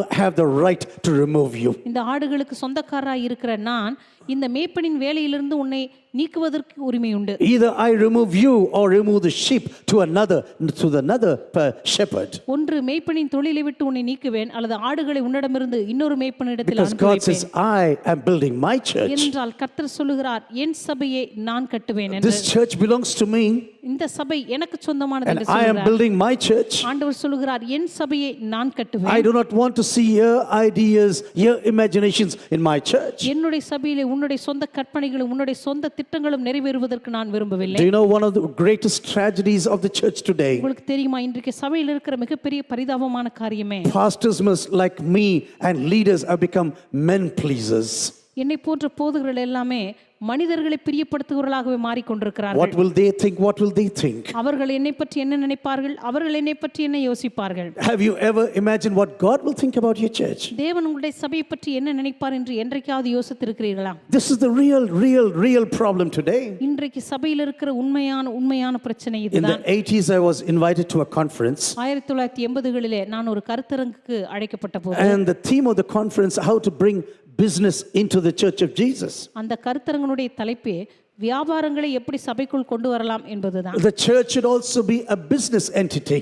ஒரு சபை எப்படி வியாபாரத்தையும் வளர்க்கக்கூடிய இடமாக இருக்க முடியும் என்பதை பற்றி I தான். totally objected to this idea at that time. அந்த நேரத்திலேயே இப்படிப்பட்ட தலைப்பை நான் மிக மோசமாக எதிர்த்து நின்றேன். I spoke ferociously against this idea. இந்த எண்ணத்துக்கு விரோதமாக மிக உறுதியாக நான் எதிர்த்து Because the church can never be a business. ஏனென்றால் சபை ஒருபோதும் ஒரு வியாபார ஸ்தலமாக இருக்கவே முடியாது. You got everything from God without anything paying anything. தேவனிடமிருந்து எல்லாவற்றையும் இலவசமாக And when பெற்றுக்கொண்டீர்கள். you're going to give, you're going to do everything without taking any money. நீங்க தேவனுடைய சமூகத்துல எதையும் கொடுக்காமலே தான் பெற்றுக்கொண்டீர்கள். Everything you receive from God totally without paying anything. தேவனிடமிருந்து எல்லாவற்றையும் இலவசமாக நீங்கள் பெற்றுக்கொண்டீர்கள். And I said, this is never going to function now. நான் சொல்லுகிறேன் சபைக்குள்ள ஒருபோதும் இந்த காரியம் நடைபெறவே முடியாது. In Jerusalem, the church was full of power. எருசலேமிலே அந்த நாளிலே இந்த சுவிசேஷமானது முற்றிலும் வல்லமை நிறைந்ததாக இருந்தது. When the church went to Rome, it became a religion. ஆனா அன்றைக்கு சபையானது ரோமிற்கு போன பொழுது அது ஒரு மதமாக மாறி போனது. From Rome, it went to Europe, it became an administration. ரோமிலிருந்து ஐரோப்பாவுக்கு போன பொழுது அது முற்றிலும் நிர்வாகமாக மாறி And it போனது. went to the United States and it became a big business. அதற்கு பிற்பாடு அமெரிக்கா தேசத்திற்கு போன பொழுது சபையானது ஒரு வியாபாரமாகவே மாறிவிட்டது. Everything is business sometimes. எல்லாமே இன்றைக்கு பார்க்கும் பொழுது ஒரு வியாபார நோக்கத்தோடு தான் பார்க்கப்படுகிறது. God never said, I will build my business. ஆண்டவர் சொல்லவில்லை என் வியாபாரத்தை நான் கட்டுவேன் என்று. He never said, I am building my college or a hospital. அவர் ஒருபோதும் சொல்லவில்லை என் மருத்துவமனையை அல்லது கல்லூரியை நான் கட்டுகிறேன் என்று. I am building my university. ஆண்டவர் சொல்லவரே ஒரு பல்கலைக்கழகத்தை நான் No, கட்டுகிறேன் என்று. I am building my church. ஆண்டவர் சொன்னார் என் சபையை நான் கட்டுவேன் என்றார். Every one of you are sitting here before me. இந்த மாலை வேளையில் எனக்கு முன்பாக உட்கார்ந்து கொண்டிருக்கிற நீங்கள் ஒவ்வொருவருமே If you know the Lord Jesus Christ, நீங்கள் கர்த்தராகிய இயேசு கிறிஸ்துவை அறிந்திருப்பீர்கள் என்று you சொன்னார். are part of the bride of Jesus Christ. நீங்கள் இயேசுவின் மணவாட்டியினுடைய ஒரு பகுதியாக இருக்கிறீர்கள். We are not part of a business, I want to tell you. நாம் ஒரு வியாபாரத்தின் பகுதியாக இல்லை என்று If நான் God சொல்ல has விரும்புகிறேன். called you, He will surely lead you. கர்த்தர் உங்களை அழைத்திருப்பாரானால் அவர் நிச்சயமாகவே உங்களை If நடத்துவார். God has called you, He will provide for all the needs of your life. தேவன் உங்களை அழைத்திருப்பார் என்று சொன்னால் நிச்சயமாக உங்களுடைய தேவைகள் எல்லாவற்றையும் அவர் God சந்திப்பார். said to the people of Israel, I will lead you. ஆண்டவர் அன்றைக்கு இஸ்ரவேல் ஜனங்களை பார்த்து சொன்னார் நான் உங்களை வழி நடத்துவேன். But I want to live in the midst of you. ஆனால் உங்கள் மத்தியிலே நான் வாசம் பண்ண Dear விரும்புகிறேன். brothers and sisters, when you listen, you read about the tabernacle in the Old Testament. கருமையான சகோதர சகோதரிகளை பழைய ஏற்பாட்டிலே ஆசரிப்பு கூடாரத்தை பற்றி நீங்கள் வாசிக்கும் போது People should know why God brought them out of Egypt. ஜனங்கள் எல்லோருமே அறிந்திருக்க வேண்டும் எதற்காக தேவன் தங்களை எகிப்து தேசத்திலிருந்து கொண்டு வந்தார் என்று. You know, you should know that I am the God who delivered you. உங்களை ரட்சித்த தேவன் நானே என்பதை நீங்கள் அறிந்திருக்க வேண்டும். And because I delivered you, I love you so much. நான் உங்களை ரட்சித்தபடினாலே நான் உங்களை அதிகமாய் நேசிக்கிறபடினாலே And I want to live in this tent of meeting. நான் இந்த ஆசரிப்பு கூடாரத்திலே நான் இங்கே வாசம் பண்ண விரும்புகிறேன். First of all, you have to build the Ark of the Covenant. இது எல்லாவற்றுக்கும் மேலாக நீங்கள் அந்த இடத்திலே ஒரு கிருபாசனத்தை செய்து வைக்க It's வேண்டும். going to be in the Holy of Holies. அது ஒரு மகா பரிசுத்த ஸ்தலத்தில் இருக்க வேண்டும். You enter from the outer court, நீங்கள் வெளிப்பிரகாரத்திலிருந்து உள்ளே கடந்து செல்ல வேண்டும். where animals are being slaughtered in the morning and in the evening as a sacrifice. அந்த வெளிப்பிரகாரத்திலே தான் பாவங்களுக்கான ஒரு குற்ற நிவாரண பலியாக மிருகங்களும் பறவைகளும் பலி செலுத்தப்பட வேண்டும். Before you come into the Holy of Holies, நீங்கள் மகா பரிசுத்த ஸ்தலத்திற்குள் வருவதற்கு முன்பதாக as you pass through this tent right now, நீங்கள் அந்த சாட்சியின் கூடாரத்தின் வழியாய் கடந்து வரும்போது dear my sisters, first of all you have to come under the sacrifice of Jesus. அருமையான சகோதர சகோதரிகளே அந்த ஆசரிப்பு கூடாரத்துக்குள் நுழையும் பொழுது முதலாவது நீங்கள் பலியை கடந்துதான் உள்ளே வர But when you முடியும். come to the Holy of Holies, I tell you, ஆனால் மகா பரிசுத்த ஸ்தலத்துக்குள்ளே நீங்கள் வரும்போது this box has cherubims on it. அந்த பெட்டியின் மீது கேருபீன்கள் I'm வைக்கப்பட்டிருந்தன. just shortening everything. You can go home and read. நான் அதை எல்லாவற்றையும் சுருக்கமாக சொல்லுகிறேன், வீட்டிலே சென்று நீங்கள் வாசித்து பார்க்கலாம். And these wings are outstretched right now. அந்த கேருபீன்களுடைய செட்டைகளானது அங்கே வளைத்து அங்கே வளைவாக ஒட்ட The வைக்கப்பட்டிருந்தன. same cherubims were standing outside the Garden of Eden. அந்த ஏதேன் தோட்டத்திற்கு வெளியே நிறுத்தி வைக்கப்பட்டிருந்ததான அதே When கேருபீன்கள் man went away from God, அன்றைக்கு மனிதன் தேவ பிரசன்னத்திலிருந்து ஓடி he போன போது lost the holiness of God. தேவனுடைய பிரசன்னத்தையும் பரிசுத்தத்தையும் அவன் And இழந்தான். he also saw the flashing sword, which was judgment. அதே போல் அந்த இடத்துல ஒரு சுடரொளி பட்டியும் வைக்கப்பட்டது, அது நியாய தீர்ப்புக்காக வைக்கப்பட்டது. God said, if you want to come back to me, கர்த்தர் சொன்னார் நீ என்னிடத்திற்கு திரும்பி வர வேண்டும் you என்றால் have to do these two things.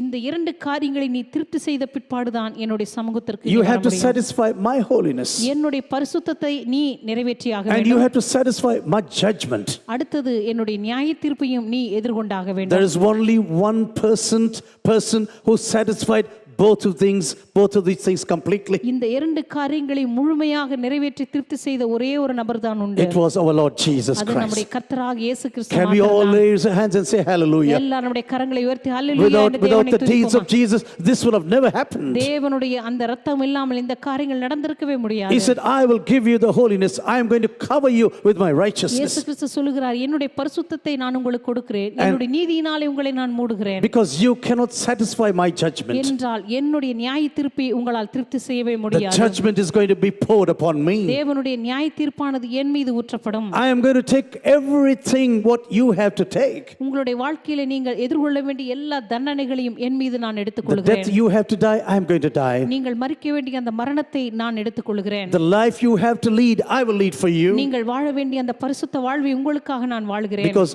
I want you to come back into my presence. ஏனென்றால் என்னுடைய பிரசன்னத்துக்கு நீங்கள் திரும்பி வர நான் Dear brothers and விரும்புகிறேன். sisters, when you meditate on the word of God, கருமையான சகோதர சகோதரிகளே, கர்த்தருடைய வார்த்தையை நீங்கள் that God has given you eternal redemption. கர்த்தர் உங்களுக்காக ஒரு நித்திய மீட்பை And கொடுக்கிறார். this redemption is never going to be taken away from you. இந்த நித்திய மீட்பானது ஒருபொழுதும் உங்களை விட்டு Yes, எடுத்துக்கொள்ளப்படாது. you can fail sometimes. ஆம், சில வேளைகளில் நீங்கள் தோல்வி அடையலாம். You can do sinful things. சில வேளைகளில் நீங்க பாவமான காரியங்களை But செய்யலாம். you can also always come to this high priest who has passed through the heavenlies to the holy of holies. இருந்தாலும் எப்பொழுதும் வானங்களின் வழியாக பரலோகத்திற்கு கடந்து சென்றதான மகா பரிசுத்த ஸ்தலத்துக்கு கடந்து சென்றதான இந்த பிரதான ஆசாரியின் இடத்தில் எப்பொழுதும் நீங்கள் வர முடியும். Do you know, in this box there were 3 things, உங்களுக்கு தெரியுமா, அந்த கிருபாசன பெட்டியிலே 3 காரியங்கள் but வைக்கப்பட்டிருந்தன. also the law of God is there.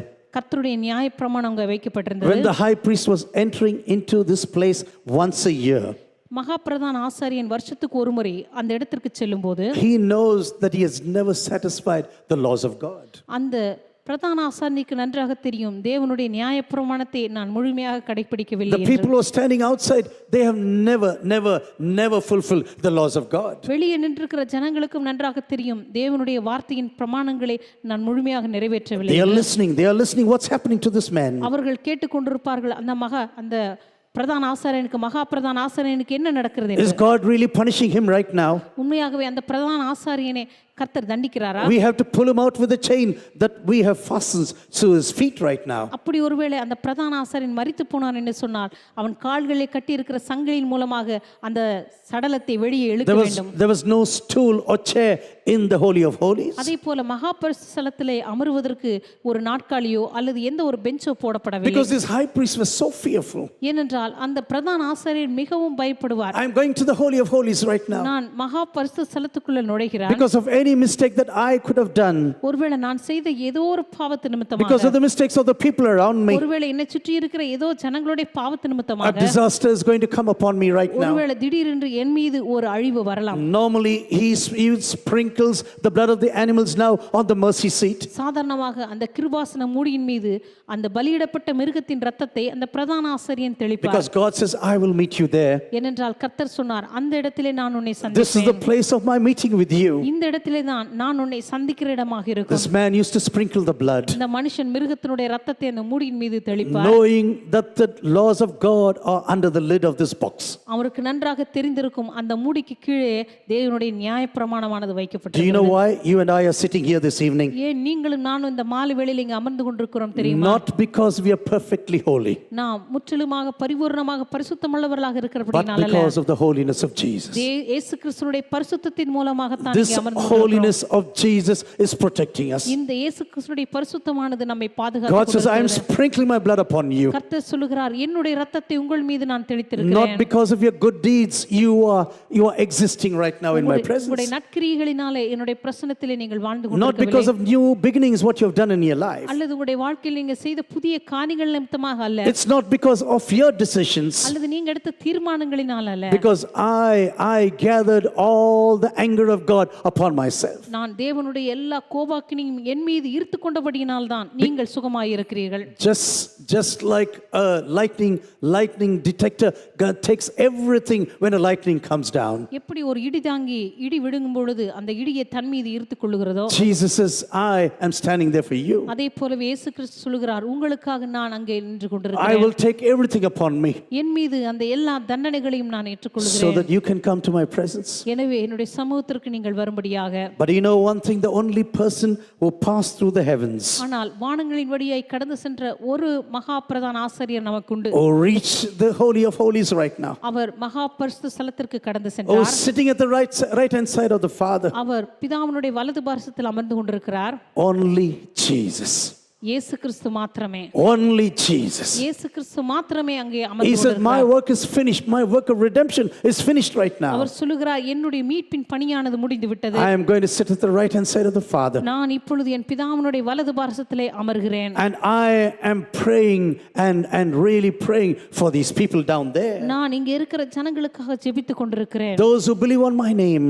என்னுடைய நாமத்தின் மீது விசுவாசம் வைக்கிறவர்கள். Do you know right now at 7:34 right now this this evening, இந்த மாலை வேளையில 7:34க்கு Jesus is standing at the right hand side of the Father. இயேசு கிறிஸ்து பிதாவினுடைய வலது பார்சத்தில் நின்று He கொண்டிருக்கிறவராய் has taken his blood along with him, says Hebrews chapter 9. எபிரேயர் புத்தகம் 9ஆம் அதிகாரத்தில் சொல்லப்பட்டிருக்கிறது, வானங்களின் வழியாய் அவர் கடந்து சென்ற பொழுது தமது இரத்தத்தை அவர் சுமந்து சென்றார் என்று. Hebrews chapter 9 is a wonderful book about the blood of Jesus. எபிரேயருக்கு எழுதின நிருபம் 9ஆம் அதிகாரமானது இயேசு கிறிஸ்துவின் இரத்தத்தை பற்றி மிக அற்புதமாக எழுதப்பட்ட ஒரு He அதிகாரம். carries his blood to the presence of our God, தன்னுடைய இரத்தத்தை தேவனுடைய பிரசன்னத்துக்கு எடுத்துச் சென்றார். and he is praying for you and for me. இப்பொழுது உங்களுக்காக எனக்காக அவர் ஜெபித்துக் கொண்டிருக்கிறார். And you know what he's doing now? அவர் இப்பொழுது என்ன செய்து கொண்டிருக்கிறார் தெரியுமா? Father, be merciful to this boy.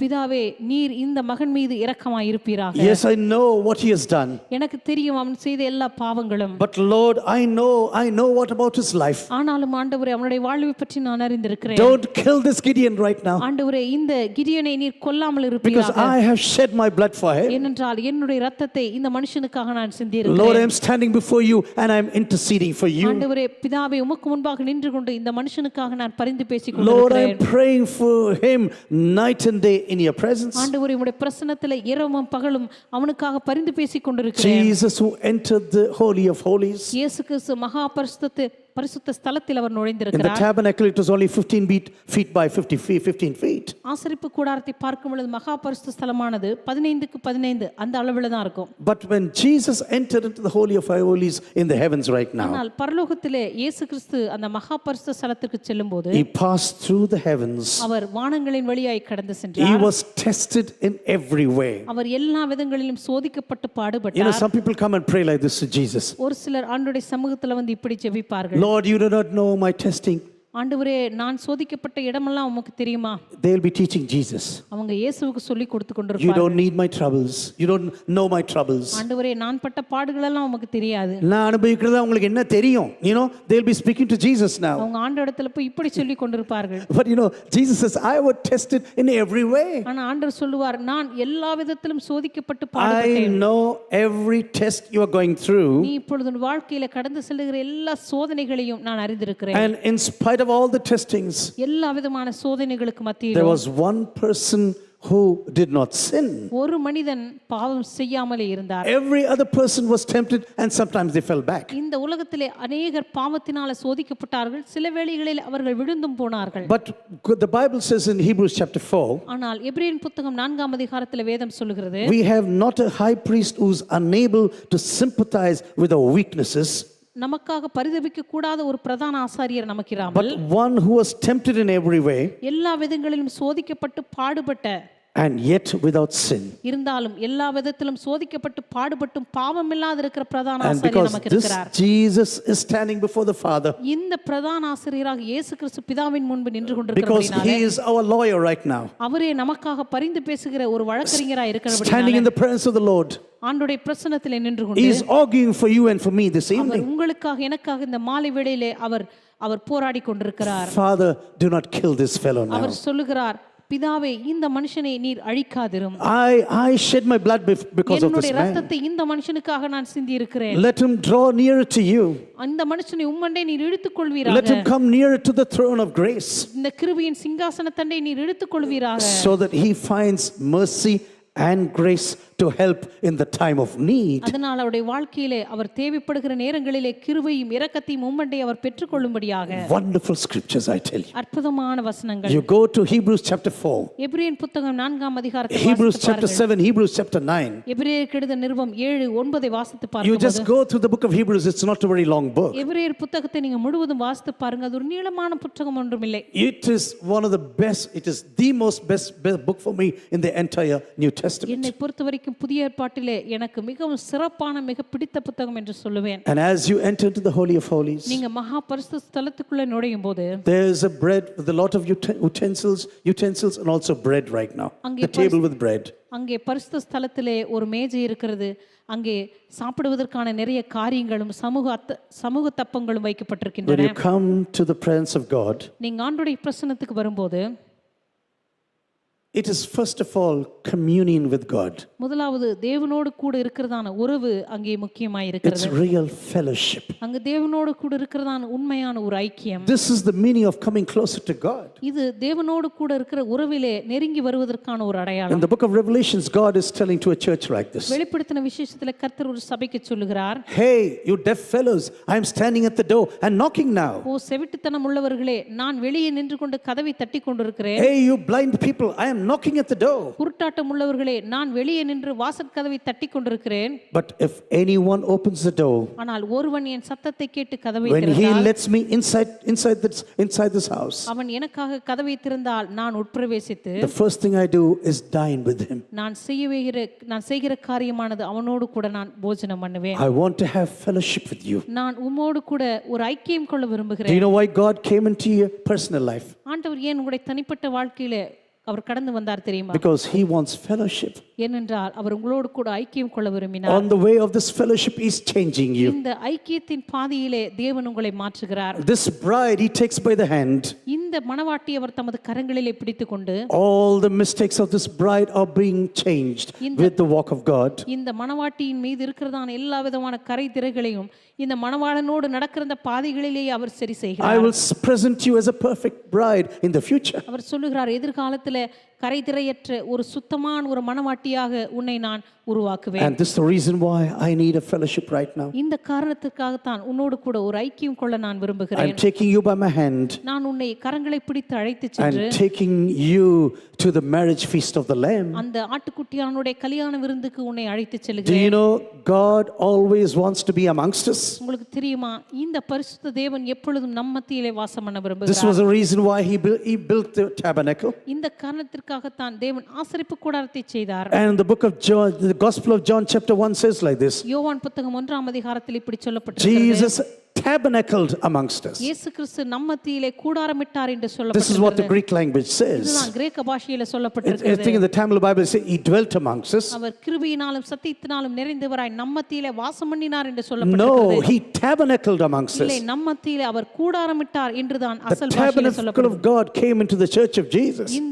இந்த கூடாரமானது தேவ பிரசன்னத்தின் வழியாக நம் மத்தியிலே வந்தது. And in the future, I want to tell you, எதிர்காலத்திலே நான் சொல்லுகிறேன், God is going to be with us all together. எதிர்காலத்திலே தேவன் நம்மோடு கூட எப்பொழுதும் இருப்பார். This is the reason why Jesus was called Jesus. இந்த காரணத்தினால்தான் அவர் இயேசு கிறிஸ்துவுக்கு இயேசு என்கிற பெயரை வைக்கப்பட்டது. The name Yeshua has this meaning, Yeshua என்கிறதான பெயரினுடைய அர்த்தமே the deliverer coming amongst us. ரட்சகர் நம்ம மத்தியிலே கடந்து வருகிறார் The என்ற அர்த்தம். Savior who saves us coming amongst us. நம்மை ரட்சிக்கிற இந்த ரட்சகர் நம்ம மத்தியிலே கடந்து வருகிறார் என்ற அர்த்தம். I have no much time. I want to proceed further. நான் அதிகமான நேரம் இல்லாதபடினாலே தொடர்ந்து செல்ல விரும்புகிறேன். As you go further into the holy place, இந்த பரிசுத்த ஸ்தலத்திலே நீங்கள் தொடர்ந்து பார்க்கும்போது you have a lampstand. அந்த இடத்திலே ஒரு குத்து விளக்கை நீங்கள் பார்க்கலாம். And you know, this tent is normally very dark. சாதாரணமாக அந்த ஆசரிப்பு கூடாரத்தில் வெளிச்சம் இருக்காது, இருளாகத்தான் இருக்கும். But this lampstand is aglow now, brightening the entire area. ஆனால் அந்த குத்து விளக்கானது பிரகாசமாக எரிந்து அந்த முழு இடத்திலையும் வெளிச்சமூட்டி கொண்டிருக்கும். When you are in a close relationship with God, நீங்க தேவனோடு கூட ஒரு நெருக்கமான உறவில் வாழும்போது, maybe outside in the world you had no revelation. ஒருவேளை வெளியே இருக்கும் பொழுது உங்களுடைய வாழ்க்கையில எந்த வெளிப்பாடும் இல்லாமல் இருக்கலாம். But as you come into the presence of God, ஆனா ஆண்டவருடைய பிரசன்னத்துக்கு நீங்க வரும்போது, God is filling your life maybe with revelations. ஆண்டவர் உங்களுடைய வாழ்க்கையை தம்முடைய வெளிப்பாடுகளினாலே நிரப்புகிறார். Maybe no one understands you. ஒருவேளை உங்களை ஒருவரும் புரிந்து கொள்ளாமல் இருக்கலாம். But God says, I am going to fill your life with revelations. ஆனா ஆண்டவர் சொல்லுகிறார், உன்னுடைய வாழ்வை வெளிப்பாடுகளினாலே நான் நிரப்புவேன். Things what you never knew before. இதுவரைக்கும் நீ அறியாத காரியங்களை I am going to give you new revelations. நான் உனக்கு புதிய வெளிப்பாடுகளாக கொடுக்க விரும்புகிறேன். Come and have fellowship with me. நீ வந்து என்னோடு கூட ஐக்கியம் கொள். Come to the place of revelation. நீ வந்து வெளிப்பாடுகள் இடத்திலே நீ சேர்ந்து கொள். Go to the table of incense right now, நீ அந்த இடத்திலே தூப பீடத்தண்டைக்கு நீ நெருங்கிச்சே. where praise and worship is filling this place, அந்த இடத்தை துதியும் ஆராதனையும் நிரப்பிக் கொண்டிருக்கிறது. where your prayer is filling this place. உன்னுடைய ஜெபமானது அந்த இடத்தை நிரப்பிக் கொண்டிருக்கிறது. And then you can go to the Holy of Holies. அதற்கு பிற்பாடு நீ மகா பரிசுத்த ஸ்தலத்திற்குள்ளே நுழையலாம். This is all about our spiritual life. இதுதான் நம்முடைய ஆவிக்குரிய வாழ்க்கை பற்றிய காரியங்கள். God wants to dwell amongst us. தேவன் நம்ம மத்தியிலே வாசம் பண்ண God விரும்புகிறார். wants to dwell in our personal life. தேவன் நம்முடைய தனிப்பட்ட வாழ்க்கையில வாசம் பண்ண விரும்புகிறார். God wants to live amongst us in our families. தேவன் நம்முடைய குடும்பத்திலே அவர் ஜீவிக்க விரும்புகிறார். God wants to live in our churches. தேவன் நம்முடைய சபைகளிலே வாசம் பண்ண விரும்புகிறார். Because God says, when I am there, because I know I redeemed you. என்றால் கர்த்தர் சொல்லுகிறார், உன் மத்தியிலே நான் வாசம் பண்ணும் பொழுது நானே உங்களை விடுவித்த தேவன் என்பதை நீங்கள் அறிந்து You should கொள்வீர்கள். know that I am the God who redeemed you. உங்களை விடுவித்த தேவன், உங்களை ரட்சித்த தேவன் நானே என்பதை நீங்கள் அறிந்து கொள்வீர்கள். But I want a real relationship with you. ஆனால் உன்னோடு கூட ஒரு உண்மையான உறவை நான் வளர்த்துக் கொள்ள விரும்புகிறேன். Relationship means speaking to one another. உறவு என்று சொல்லும் பொழுது ஒருவரோடொருவர் பேசுவது. You know, sometimes you cannot say to a person, oh, I really love you, but I don't want to speak to you. ஆனா நம்ம யாரை பார்த்து சொல்ல மாட்டேன், உங்களை நான் ரொம்ப நேசிக்கிறேன், ஆனா உங்ககிட்ட பேசுறதுக்கு எனக்கு நேரமே இல்லைன்னு. Pastor, I love my wife so much. Pastor, என் மனைவி எனக்கு ரொம்ப பிடிக்கும், But I speak only once in 6 months. ஆனா 6 மாசத்துக்கு ஒரு தடவை தான் பாஸ்டர் என் மனைவி கிட்ட நான் பேசுவேன். That's more than enough. அதுவே எனக்கு போதும். You know, sometimes we think fellowship is like this. சில நேரத்துல நம்ம நினைக்கிறோம் ஐக்கியனா இப்படி தான் இருக்கும் அப்படி. How often do you speak to God? நீங்க எவ்வளவு அடிக்கடியாக தேவனிடத்தில் பேசுகிறீர்கள்? How often are you ready to listen to the voice of God? எவ்வளவு அடிக்கடியாக தேவன் பேசுகிறதை கேட்பதற்கு நீங்கள் ஆயத்தமா Because இருக்கிறீர்கள்? God says, I want to live amongst you. என்றால் கர்த்தர் சொல்லுகிறார், உங்கள் மத்தியிலே நான் வாசம் பண்ண This விரும்புகிறேன். huge tent is 45 feet by 15 feet. இந்த 45க்கு 15 அடி நீளமுள்ள அகலமுள்ள இந்த ஆசரிப்பு கூடாரத்துல, But in the Holy of Holies, ஆனா மகா பரிசுத்த ஸ்தலமோ, real things are happening in your personal life. அங்கே உண்மையான காரியங்கள் உங்களுடைய வாழ்க்கையில நடக்க தொடங்குகிறது. Where you get rid of your guilt. உங்களுடைய வாழ்க்கையில் இருக்கிறதான குற்றம் மனசாட்சியை விட்டு நீங்கள் Because நீங்குகிறீர்கள். the great high priest is praying for you and for me. ஏனென்றால் மகா பிரதான ஆசாரியன் உங்களுக்காக எனக்காக ஜெபிக்கிறபடியினாலே Without his intercession, you and I will be finished the next minute. அவருடைய பரிந்து பேசுதலின் ஜெபம் இல்லாமல் நீங்களும் நானும் அடுத்த வினாடியே பஸ்பமாக முடியும். Those who are working in the temple, they had special dress code. தேவாலயத்திலே பணி செய்கிறவர்களுக்கு ஒரு விசேஷித்த ஒரு உடை கொடுக்கப்பட்டிருந்தது. Today, I think churches are going very in a liberal manner. நான் நினைக்கிறேன் இன்றைக்கு சபைகளிலே அநேகர் இந்த உடை என்கிற காரியங்களிலே சுதந்திரமாக நிறைய முடிவெடுக்கிறார்கள். One person asked me, sorry to interrupt you, but one person asked me this question. ஒரு மனுஷன் இந்த கேள்வி என்னை பார்த்து கேட்டார், Why are people in India against flowers on the heads of these ladies? ஏன் இந்திய தேசத்தில் இருக்கிற ஜனங்கள் தலையில பூ வைக்கிற காரியத்தை பற்றி ஏன் வேண்டான்னு நீங்க சொல்றீங்க? This happened in Germany. ஜெர்மனியில் இது நடந்தது. And he said, can you give me a plausible answer? அவர் சொன்னார், இதுக்கு சரியான ஒரு விளக்கத்தை நீங்க கொடுக்க முடியுமா? I said, do you know that most of the flowers are dedicated to certain deities? உங்களுக்கு தெரியுமா, இந்திய தேசத்தில் இருக்கிற பலவிதமான மலர்கள் ஒரு குறிப்பிட்ட பெண் தெய்வங்களுக்கு அவைகள் அர்ப்பணிக்கப்பட்டவை. And this is the reason why the early church did not do this. இதனால தான் ஆதி சபை பெண்கள் தலையிலே பூ வைக்கிற காரியத்தை அவர்கள் அனுமதிக்கவில்லை. I hope I am not hurting anyone here. நான் நினைக்கிறேன் இங்க இருக்கிற யாரையும் நான் But காயப்படுத்தவில்லை you என்று. must know the real reason. ஆனா அதற்கான உண்மையான காரணம் என்ன என்பதை நீங்கள் அறிந்து கொள்ள The வேண்டும். early saints did not do anything just because of whims and just because of their own whims. ஆதி பரிசுத்தவான்கள் எல்லாம் ஏதோ தங்களுடைய விருப்பத்தின்படி ஏதோ சட்டதிட்டங்களை எல்லாம் சபைக்குள்ள கொண்டு வரவில்லை. No, it was not like that. இல்லை, அப்படி கிடையாது. I was astonished when I read about this in a book written by a Hindu professor. ஒரு இந்து பேராசிரியரினால் எழுதப்பட்ட அந்த புத்தகத்தை வாசித்த போது நான் மிகவும் ஆச்சரியப்பட்டேன். He said because it was dedicated to deities. ஒவ்வொரு குறிப்பிட்ட பூக்களுமே ஒரு சில குறிப்பிட்ட பெண் தெய்வங்களுக்கு அர்ப்பணிக்கப்பட்டவை. And this is the reason why Christian, the early church rejected this. இந்த காரணத்தினால் தான் ஆதியில் இருந்ததான பரிசுத்தவான்கள் பெண்கள் தலையில பூ வைக்கிற காரியத்தை அவர்கள் வேண்டாம் என்று But தடுத்தார்கள். this is not my story right now. ஆனால் இன்றைக்கு அது என்னுடைய பிரசங்க தலைப்பல்ல. The book of Romans 8:33-34 says like this. ரோமரின் புத்தகம் 8ஆம் அதிகாரம் 33-34 நம்ம வாசிக்கிறோம். Who shall bring any charge against God's elect? தேவனால தெரிந்து கொள்ளப்பட்டவன் மீது குற்றம் சாட்டத்தக்கவன் யார்? It is God who justifies. தேவனே அவர்களை நீதிமான்களாக்குகிறவர். Who is to condemn? எனவே அவர்களை ஆக்கினைக்குள்ளாக தீர்க்கிறவர் யார்? Is it Christ Jesus who died? Yes, who was raised from the dead, who is in the right hand of God, who indeed intercedes for us. கிறிஸ்துவே மரித்தவர், அவரே எழுந்தும் இருக்கிறவர், அவரே தேவனுடைய வலது பார்சத்திலும் இருக்கிறவர், நமக்காக வேண்டுதல் செய்கிறவரும் அவரே. Romans 8 verse 33-34. Very important. ரோமர் 8:33-34 வசனங்கள் மிக மிக முக்கியமான It's வசனங்கள். one of the most important verses for every Christian. ஒவ்வொரு கிறிஸ்தவர்களுக்கும் மிக முக்கியமான வசனம் என்று இந்த வசனங்களை நான் சொல்லுவேன். Dear brothers and sisters, we should know that we are living with God. இந்த கருமையான சகோதர சகோதரிகளே, தேவனோடு கூட வாழ்ந்து கொண்டிருக்கிறோம் என்பதை நாம் அறிந்திருக்க வேண்டும். At times we can do mistakes. சில நேரங்களில் சில தவறுகளை நாம் செய்ய முடியும். We may fall, ஒருவேளை நாம் விழுந்து போகலாம். but rise again and run in the race. ஆனால் மறுபடியும் எழுந்து உங்களுடைய அந்த ஓட்ட பந்தய அந்த சாலையிலே திரும்ப ஓடுங்கள். Recently, I like football, as some of you know. உங்களுக்கு நல்லா தெரியும் நினைக்கிறேன். எனக்கு ஃபுட்பால் ரொம்ப பிடிக்கும். I saw one match now from England, Manchester United. சமீபத்தில் இங்கிலாந்து தேசத்திலிருந்து மான்செஸ்டர் யுனைடெட் என்கிற அந்த இதை பார்த்தேன். The player fell down. அந்த விளையாடுறவர் கீழே விழுந்துட்டாரு. The other fellow tripped him. இன்னொரு மனுஷன் கூட ஓடி வந்தவன் தள்ளி விட்டான். This fellow was crawling on the ground. இந்த மனுஷன் அப்படியே தரையில தவழ்றாரு. He is running and running and running, and somehow he tapped the ball into the goal. எப்படியோ தவழ்ந்து போய் அந்த பாலை கோல்ல தட்டி விட்டார். He didn't say, "Oh, I fell down, I don't run." அவர் சொல்ல, ஐயோ நான் கீழே விழுந்துட்டேன், என்னால் இனிமே ஓட முடியாது. Some Christians are like this. ஒரு சில கிறிஸ்தவர்கள் இப்படித்தான் இருப்பாங்க. "Oh, I fell down, I don't run." ஐயோ நான் கீழே விழுந்துட்டேன், இனிமே என்னால் ஓட முடியாது. "Oh, I did mistakes, I don't want to live." ஓ நான் தவறு செஞ்சுட்டேன், இனிமே நான் உயிரோடவே இருக்கக்கூடாது. No, when you come to the presence of God, நீங்க ஆண்டவருடைய பிரசன்னத்துக்கு வரும்போது, it's called the throne of grace. அது கிருபையின் சிங்காசனம் என்று அழைக்கப்படுகிறது. God wants you to run again in the race. தேவன் மறுபடியுமாக அந்த ஓட்டத்திலே உங்களை ஓட விரும்புகிறார். And this is the reason why Jesus is interceding. இந்த காரணத்திற்காக தான் இயேசு கிறிஸ்து உங்களுக்காக எனக்காக பரிந்து பேசிக் கொண்டிருக்கிறார். This is one of the most important points for me in the entire New Testament. என்னை பொறுத்தவரைக்கும் இவைகள் புதிய ஏற்பாட்டிலேயே மிக மிக முக்கியமான கருத்துக்கள் என்று சொல்லுவேன். If Jesus is not going to intercede for me, இயேசு கிறிஸ்து உங்களுக்காக எனக்காக பரிந்து பேசவில்லை என்று சொன்னால், I can pray to God and say, "Lord, take my life today." இன்றைக்கு ஆண்டவர்கிட்ட நான் சொல்லிரலாம், ஆண்டவரே என்னை எடுத்துக்கொள்ளும் என்று. Why should I live here? எதற்காக இந்த பூமியிலே நான் வாழ வேண்டும்? Because he is interceding. ஆண்டவர் நமக்காக பரிந்து பேசிக் கொண்டிருக்கிறபடினால I can still go on in this walk of faith. இந்த விசுவாச நடையிலே இன்னும் நான் தொடர்ந்து முன்னேறி செல்ல முடியும். I want every eyes to be closed. எல்லார் ஆண்டவருடைய பிரசன்னத்திலே கண்களை மூடும்படியாக கேட்டுக்கொள்கிறேன். I'm sure that God is speaking to you. கர்த்தர் நிச்சயமாகவே உங்களோடு கூட பேசிக் கொண்டிருக்கிறார் என்பதை நான் விசுவாசிக்கிறேன். Maybe you have many questions right now in your ஒருவேளை heart. உங்களுடைய இருதயங்களில் அநேக கேள்விகள் இருக்கலாம்.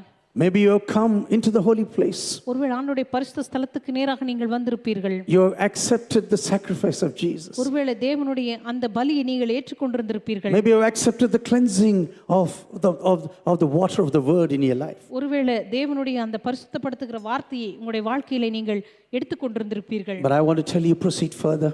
ஆனால் நான் உங்களை பார்த்து சொல்லுகிறேன், நீங்கள் தொடர்ந்து செல்ல வேண்டும். Go to the place of revelation. நீங்கள் வெளிப்பாட்டின் இடத்திற்கு கடந்து செல்ல வேண்டும். Go and praise and worship and pray to God. நீங்கள் கடந்து சென்று தேவனை ஆராதியுங்கள், தேவனை துதியுங்கள். Go into an intimate relationship with God. தேவனோடு கூட ஒரு ஆழமான உறவிற்குள் கடந்து செல்லுங்கள். Don't be afraid to come into the holy of holies. தேவனுடைய மகா பரிசுத்த ஸ்தலத்துக்குள்ள கடந்து வருவதற்கு நீங்கள் பயப்படாதிருங்கள். Because the great high priest is standing there. ஏனென்றால் மகா பிரதான ஆசாரியர் உங்களுக்காக அங்கே இருக்கிறார். He is praying right now. அவர் இப்பொழுது உங்களுக்காக ஜெபித்துக் கொண்டிருக்கிறார். Lord, do not kill Pastor Gideon. ஆண்டவரே போதர் கிடியோனே, ஆண்டவரே நீர் கொல்லாமல் இருப்பீராக. Lord, please do not kill him right now. ஆண்டவரே அந்த மனுஷனை நீர் அழிக்காதிரும். Because I am interceding now. ஏனென்றால் இந்த மனுஷனுக்காக நான் பரிந்து பேசுகிறேன். Because of him I died. ஆண்டவரே இந்த மனுஷனுக்காக நான் மரித்தேன். I shed my blood for him. ஆண்டவரே இந்த மனுஷனுக்காக என் இரத்தத்தை நான் சிந்தினேன். I paid the cost of his sins right now. ஆண்டவரே இந்த மனுஷனுடைய பாவத்திற்கான கிரயத்தை நான் செலுத்தினேன். And I have brought him to this place of atonement. ஆண்டவரே இந்த குற்ற நிவாரண பலி செலுத்தப்படுகிறதான இடத்திற்கு நான் வந்திருக்கிறேன். I have taken him to this place of at one ment right now. ஆண்டவரே தேவனே உம்மோடு கூட சரியா இருக்கிறதான இடத்திற்கு இந்த மனுஷனை நான் கொண்டு வந்திருக்கிறேன். And for the price I paid already. ஆண்டவரே இதற்கான கிரயத்தை நான் ஏற்கனவே செலுத்தி விட்டேன். Can we all lift up our hands and thank Jesus? நம்ம எல்லாரும் நம்முடைய கரங்களை உயர்த்தி இயேசுவுக்கு நன்றி சொல்லலாமா?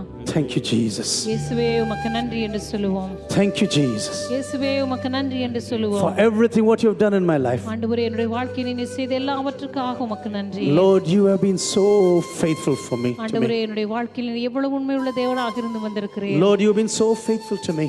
ஆண்டவரே என் வாழ்க்கையில் நீ மிகவும் உண்மையுள்ளவராக இருந்து வந்திருக்கிறீர். Lord, I want you to carry me. ஆண்டவரே நீர் என்னை சுமந்து செல்லும்படியாய் கேட்டுக்கொள்கிறேன். Going through the tabernacle. ஆண்டவரே இந்த ஆசரிப்பு கூடாரத்தின் வழியாய் நான் கடந்து செல்லும்போது Lord, I want to live with you. ஆண்டவரே உம்மோடு கூட நான் ஜீவிக்க விரும்புகிறேன். Lord, I want to live with you. ஆண்டவரே உம்மோடு கூட நான் வாசம் பண்ண விரும்புகிறேன். Lord, I thank you that you are living amongst us this evening. ஆண்டவரே எங்கள் மத்தியிலே இந்த மாலை வேளை நீர் வாசம் பண்ணுகிறபடினால இதோ மனுஷரின் மத்தியில். Just keep on praising Jesus. நாம் தொடர்ந்து தேவனை ஆராதித்துக் கொண்டிருக்கலாம்.